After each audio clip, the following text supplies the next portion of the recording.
La historia de una maestra argentina llamada Lucía conmovió a miles de personas en internet. Y es que decidió aprobar a una alumna que le confesó que no sabía nada para el examen de su materia porque no tenía dinero para comprar los libros.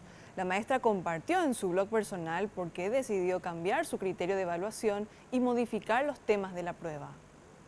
Lucía Gorricho cuenta que el director le pidió que evaluara a una alumna boliviana de 14 años que tenía un bajo rendimiento pero se esforzaba mucho para asistir a clases.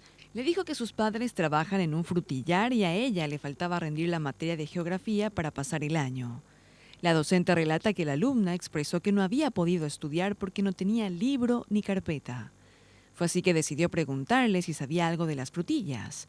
Ella le contestó sí, y a partir de allí comenzó a reformular el examen. Más animada, la estudiante agregó que también podía escribir sobre Bolivia y su actividad económica.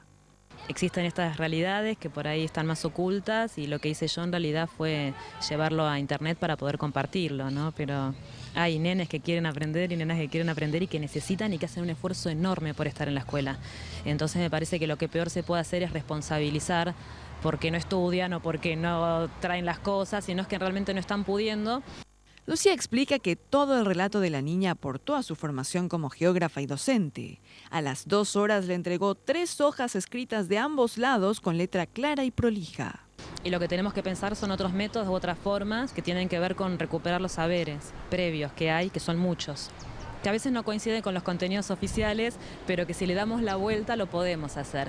Y que si no, igual que no importe tanto, ¿no? Que no importe tanto estar tan atado a lo que dice una currícula de contenidos que son iguales para todo el mundo. Las respuestas valieron para que la niña superara la asignatura de geografía y cuando terminó la profesora la abrazó y le pidió permiso para compartir su texto en su blog luciagorricho.blogspot.com.